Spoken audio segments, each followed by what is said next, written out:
અને એક તરફ જુઓ આર્મીની ટીમને પણ હાલ તો ગ્રાઉન્ડ ઝીરો પર ઉતારી દેવામાં આવી છે, જેથી કોઈ પણ ફસાયેલું હોય તો તેમને તુરંત બહાર કાઢવામાં આવે। ગૌરવ અમારી સાથે લાઈવ જોડાઈ ગયા છે। ગૌરવ, આર્મીની ટીમો પણ અમદાવાદમાં હાલ તો ઉતારી દેવામાં આવી છે, તમે અત્યારે ક્યાં ઉપસ્થિત છો અને ત્યાંથી કયા પ્રકારના દ્રશ્યો સામે આવી રહ્યા છે? શું કોઈ ફસાયેલું છે જેને બચાવવામાં આવી રહ્યા હોય? ગૌરવ,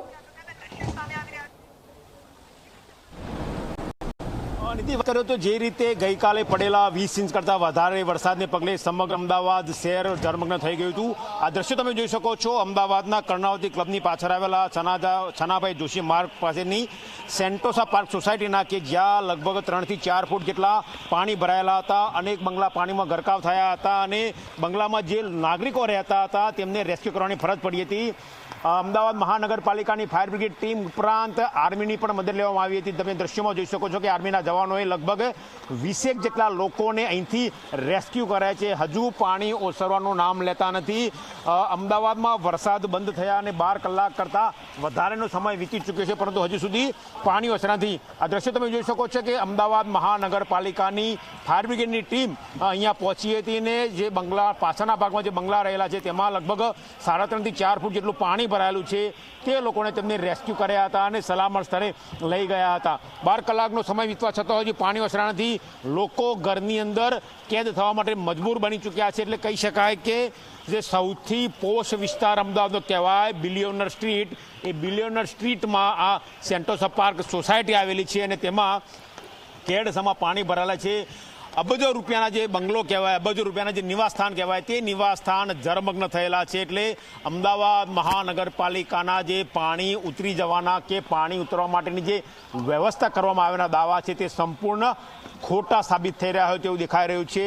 જે સૌથી મોટી ટ્રંક લાઈન નાખવામાં આવી હતી રિંગ રોડ ઉપર કે જેના પગલે જો પણ પાણીનું હોય વરસાદનું તો ભરાવાનું ના થાય, તે ટ્રંક લાઈન પણ ક્યાંક કામ ના કરતી હોય તેવું સીધી રીતે લાગી રહ્યું છે। કુદરત જે રીતે ગઈકાલે અમદાવાદ ઉપર વરસાદ વરસાવી રહી હતી તે વરસાદના પાણીના નિકાલનો કોઈ યોગ્ય જવાબ અમદાવાદ મહાનગરપાલિકા પાસે નથી તેવું સ્પષ્ટ દેખાઈ રહ્યું છે। નીતિ, બિલકુલથી નજર રાખજો, ફરીથી આપની પાસે આવીશું। અત્યાર માટે આભાર। તો આપ જુઓ કેવી રીતે સેન્ટોસા પાર્કમાં આર્મી જવાનો દ્વારા રેસ્ક્યુ ઓપરેશન હાથ ધરવામાં આવ્યું અને જેટલા પણ ફસાયેલા લોકો હતા તેમને બહાર કાઢવામાં આવ્યા છે। આ તરફ ઘુમામાં હજુ પણ પાણી ભરાયેલા છે અને ઘુમા વિસ્તારથી હમણાં જ અમારા સંવાદદાતા ઉદય રંજને પૂરો અહેવાલ આપની સમક્ષ મૂક્યો હતો કે કેવી રીતે મુખ્યમંત્રી થોડી જ વારમાં ત્યાં પહોંચવાના છે। ફરીથી એમની પાસે જઈશું। ઉદય, ફરીથી આપની પાસે આવીશું। સ્થાનિકો ઘણી પરેશાની ગઈકાલથી વેઠી રહ્યા છે। કરોડો રૂપિયાના ફ્લેટ, કરોડો રૂપિયાના બંગલાને છતાં પણ આ પ્રકારની સુવિધા જ્યાં થોડા જ વરસાદમાં પાણી ભરાઈ જતા હોય, લોકોની શું વ્યથા છે, લોકોનું શું કહેવું છે? ઉદય,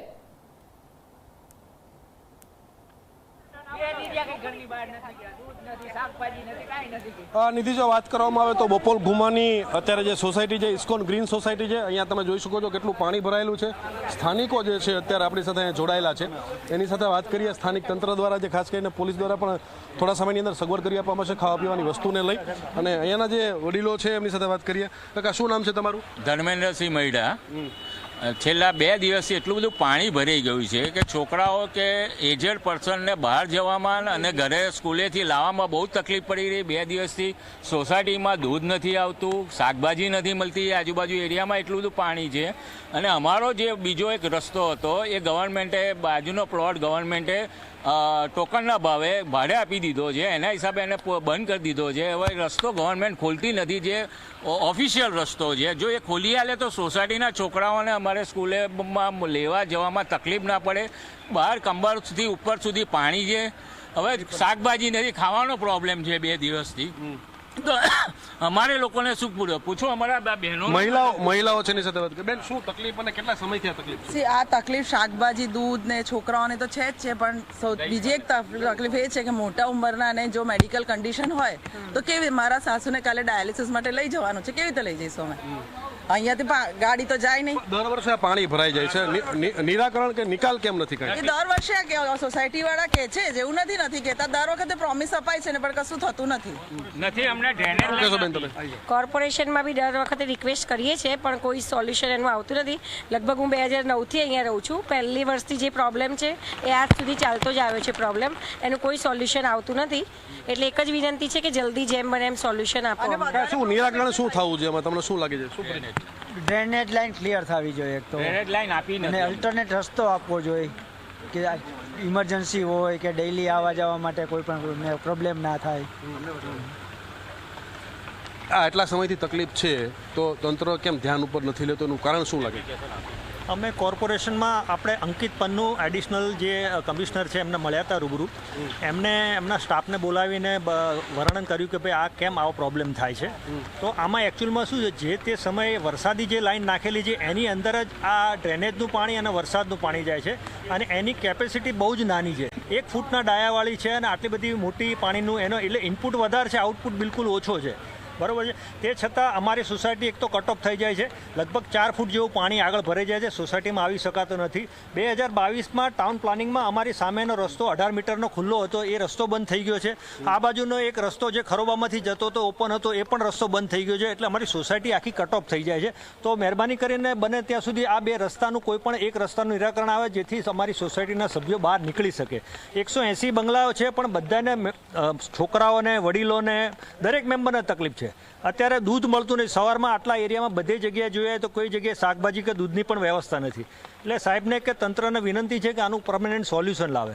શું કહો તમે કાકા, કે રસ્તો બંધ થઈ ગયો? કઈ રીતે બંધ થયો? રસ્તો આનું જો સ્ફટિક અને તુરંત જો આનો નિકાલ કરવો હોય તો અમારો જે પાછળનો રસ્તો અત્યારે જે ટેમ્પરરી બનાવ્યો છે એ યુદ્ધના ધોરણે જો સરકાર એ અમને એકદમ બનાવી દે તો આ જે 182 જે પરિવારો રહે છે એ પરિવારોને તમામ મુશ્કેલીમાંથી અત્યારે ટેમ્પરરી દૂર થઈ જશે. તમને એટલા વર્ષથી નથી હજી નિકાલ છે તો હવે કેમનો થશે? એનો નિકાલ એ રીતે થાય કે આ લોકો ડ્રેનેજ લાઈન જ નથી આપતા અમને સોસાયટીને. અમે વારંવાર ફાઇલ છે CM સુધી મળી આવ્યા છે પણ તોય એનું કોઈ નિરાકરણ. બધા છે ને કુણીએ ગોળ ચોંટાડીને જ વાત કરે છે. જ્યારે ઇલેક્શન આવે તો વોટ લેવા માટે બધા કાર્યકર્તાઓ બધા અહીં તૂટી પડે. બધા એમને કોબો ભરી વોટ આલે. 182 બંગલામાં 4 થી 5 મેમ્બર ગણો કેટલા વોટ આપે છે. કોર્પોરેશનનું હોય, વિધાનસભાનું હોય કે લોકસભાનું હોય, દરેકમાં ભાજપને અમે આટલો બધો સપોર્ટ. અને બધા એજ્યુકેટર, ક્લાસ 1 ઓફિસરો રહે છે, ગવર્મેન્ટ ઓફિસરો રહે છે, ઇસરોના લોકો સારા હાયર પોસ્ટ GM ને બધા રહે, પણ કોઈની કશું સુનાવણી નથી થતી. એક ડર્ટી પોલિટિક્સ નીચેના હાથવાળા માણસો કરી રહ્યા છે. કોર્પોરેશન જે મેયરને પણ અમે ધ્યાનમાં દોર્યું છે પણ એનું કોઈ અત્યાર સુધી એ લોકોએ એક્શન લીધું નથી. તો જોઈ શકો છો અત્યારે કે દ્રશ્યો ઇસ્કોન ગ્રીન સોસાયટી કે જ્યાં અત્યારે આ પ્રકારે પાણી જે છે એ ભરાઈ જવાના કારણે 100થી પણ વધારે જે મેમ્બરો જે છે એ મુશ્કેલીનો સામનો કરી રહ્યા છે. સ્થાનિક તંત્ર દ્વારા અત્યારે મદદ માટે પ્રયત્ન ચાલુ કરવામાં આવે છે. જે જિલ્લા પોલીસ છે, બોપલ પોલીસ સ્ટેશન અહીંયા લાગે છે, એના દ્વારા પણ દૂધ, ખાવાની વ્યવસ્થા જે છે એ પહોંચાડવામાં આવેલી છે. નીતિ બિલકુલથી ફરીથી આપની પાસે આવીશું. નજર રાખજો પૂરી પરિસ્થિતિ પર. તો આપ જુઓ, પાણી નિકાલ માટે હાલ તો કોઈ વ્યવસ્થા ન હોવાનો દાવો સ્થાનિકો દ્વારા કરવામાં આવી રહ્યા છે. પાણી નિકાલ માટે આર્મીની 6 કોલમ મેદાને છે. આર્મીની 3 કોલમ હાલ તો અમદાવાદ શહેરમાં છે. પાણી નિકાલ માટે આર્મીની 6 કોલમ મેદાને હોવાની આ પૂરી વિગતો જે આર્મીના જવાનોને હાલ તો અમદાવાદ શહેરમાં ઉતારી દેવામાં આવ્યા છે, કેમ કે અમદાવાદ પૂરું પાણીમાં ડૂબી ચૂક્યું છે. આ પાણીમાંથી બહાર કાઢવા માટે આર્મીના જવાનો વહારે આવ્યા છે. 6 જેટલી કોલમ હાલ તો અમદાવાદ શહેરમાં ઉતારી દેવામાં આવી છે, જેમાંથી 3 કોલમ અમદાવાદ શહેરમાં મેદાને છે અને અમદાવાદ શહેરમાં ભરાયેલા પાણીને કાઢવામાં મદદ કરશે.